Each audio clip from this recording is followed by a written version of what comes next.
everybody. Thank you, Julie. I'm Sarah. I'm one of our consultants working on employee experience based out of our Dublin office. So I have you for the last 15 minutes before lunch. Now, I know some of my customers are in the room today, and I work with them on designing employee feedback programs. And the task is really to get meaningful and actionable insights.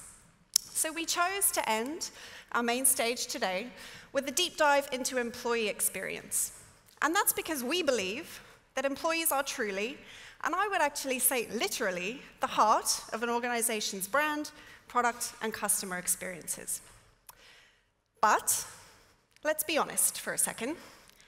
Sometimes it doesn't really feel like employee feedback programs align to that. And I'm sure that a few of you in the audience have been the recipient of an entirely unimpactful, not to mention quite burdensome, employee feedback program. And I believe that this is a space that has tolerated that for far too long.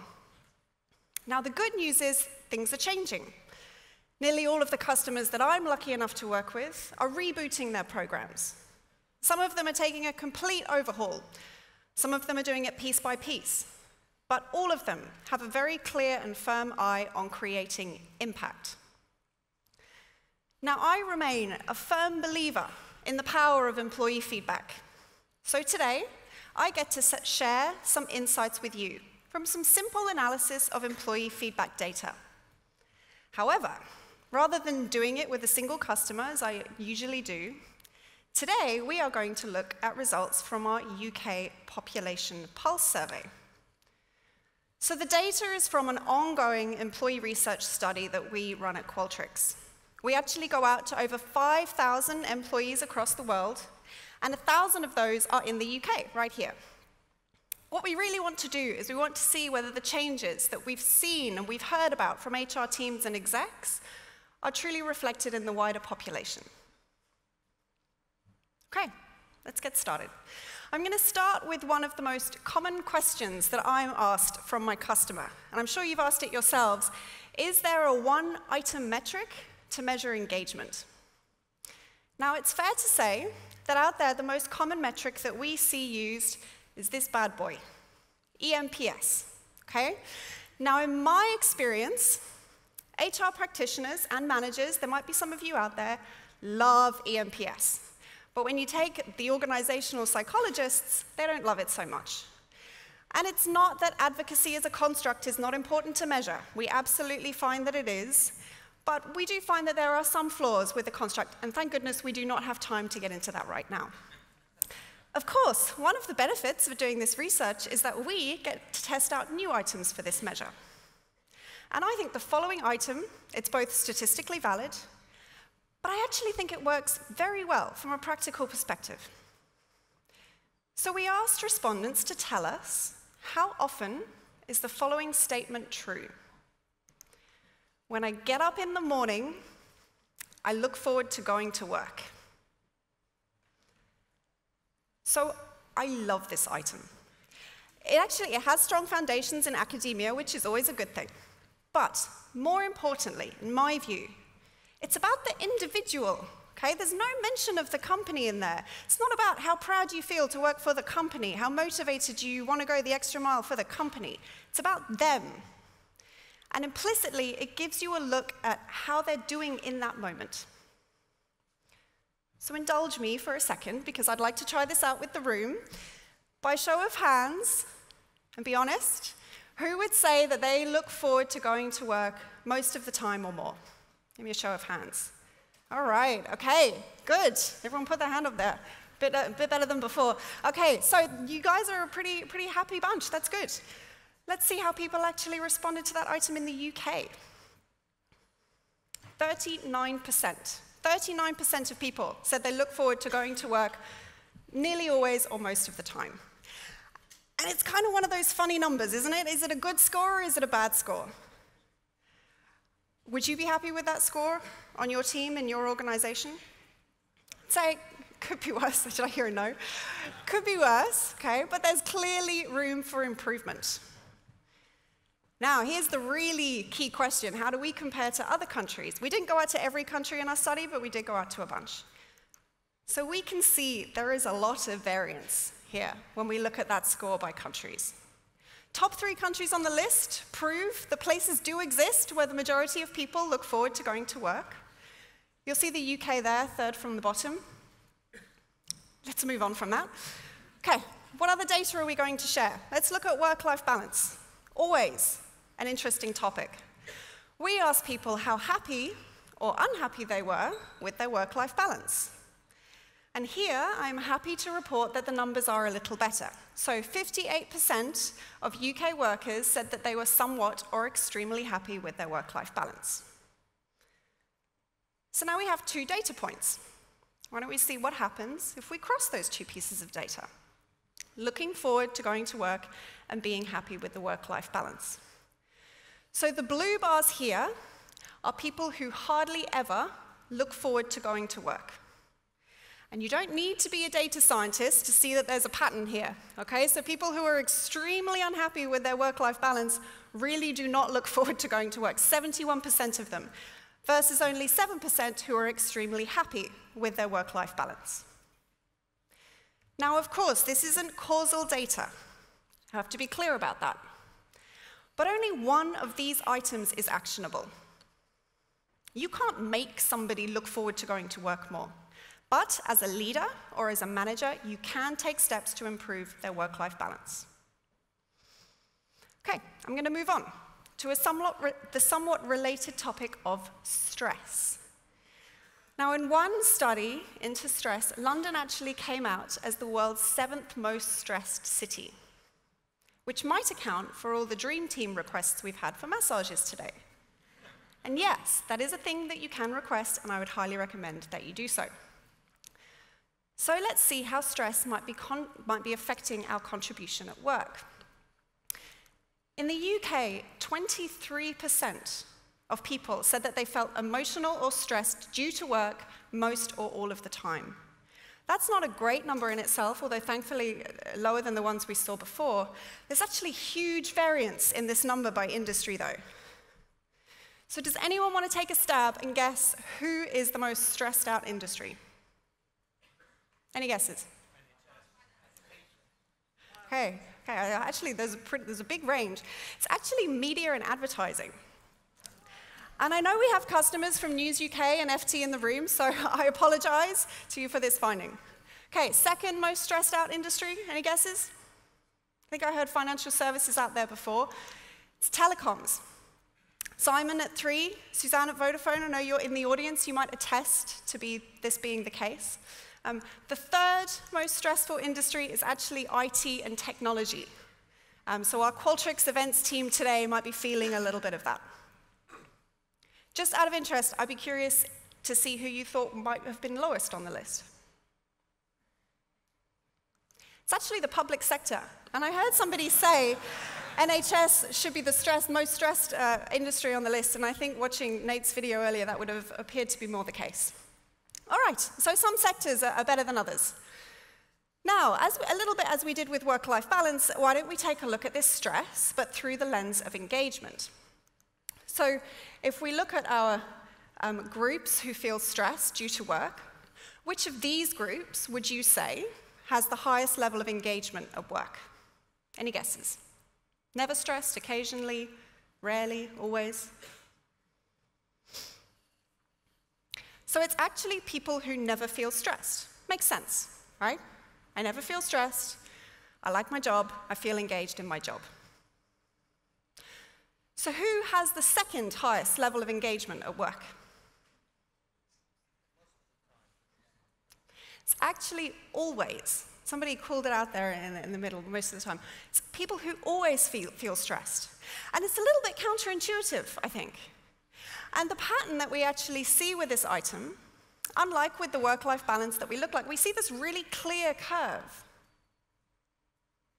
And we see this exact same pattern when we ask people about feeling overwhelmed by work and when we ask people about feeling tired at work.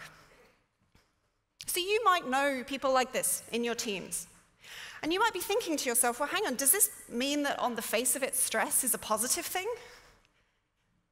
But what do you think the academic literature tells us is likely to happen to these people? People who are highly engaged, but always stressed. Yeah, burnout, exactly. They are not going to be able to sustain this, and they know it.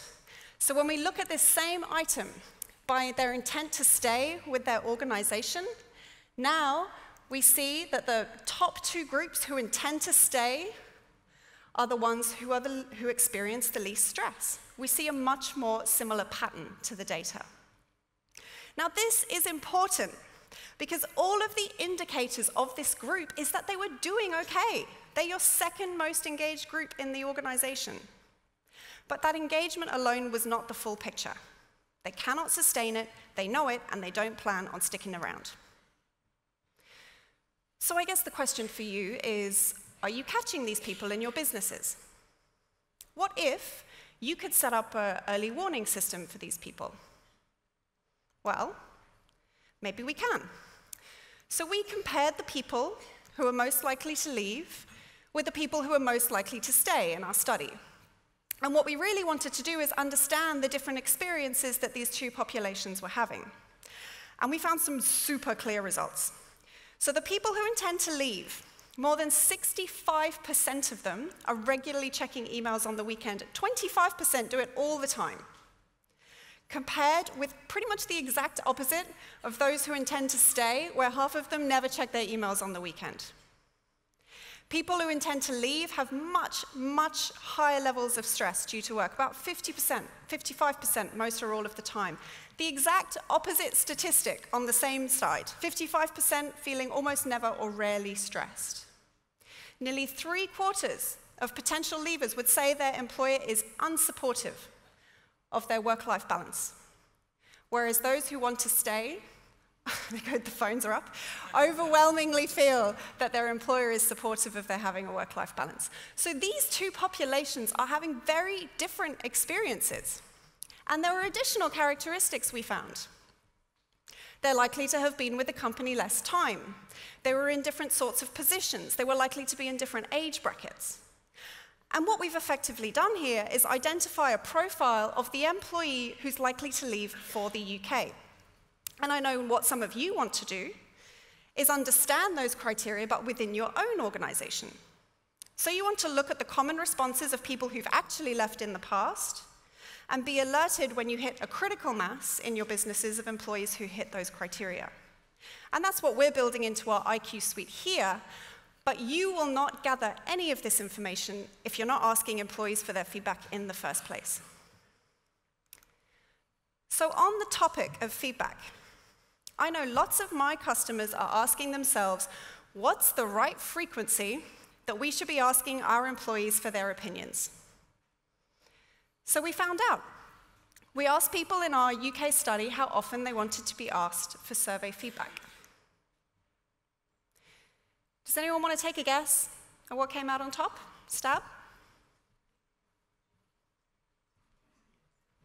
So it's actually once every 3 months.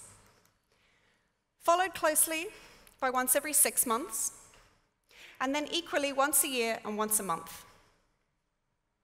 And those 4 frequencies were definitely the sweet spot in our research. So it's clear that there's a preference. And more importantly, it might actually be time to let go of the fear of asking for too much feedback. Now, one of the things that we were curious about was to see if there were any differences here in age group. So we actually compared our younger workers under 25s by the older, over 55s. And here what you see are the frequencies of less than once a month. And you can see there's definitely a leaning towards the turquoise there. So there's clearly a preference of the younger workers on that side. Here are the frequencies of once every 3 months or more. And here the blue is much more prevalent. So there's clearly a difference in expectations. Definitely a difference between these two populations. Now take a look at that. Only 5% of workers under the age of 25 think once a year is enough. If that isn't a sign that the change is coming for employee feedback, I don't know what is, and we have to make sure that we catch up. So before I go, and before you go to lunch, I would just like to leave you with some final pieces of data from our study.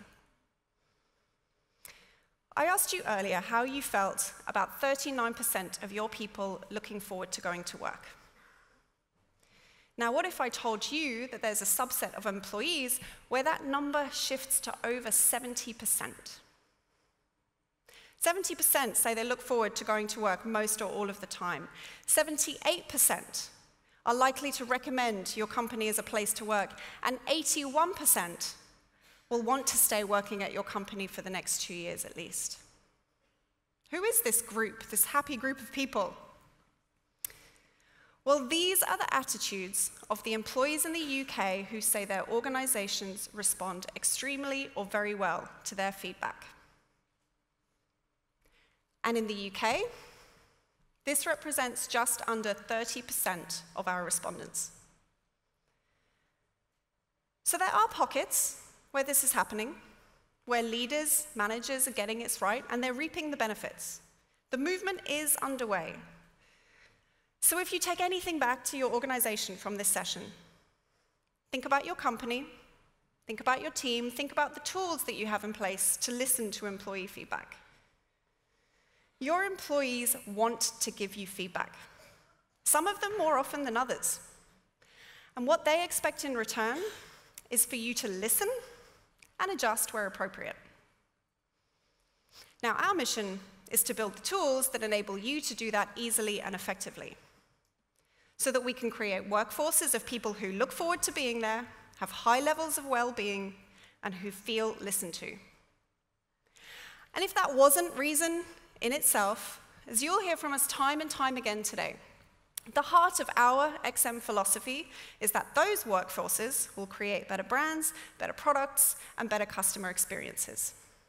So we hope you'll join us in increasing this statistic from 30% in the UK. Thank you.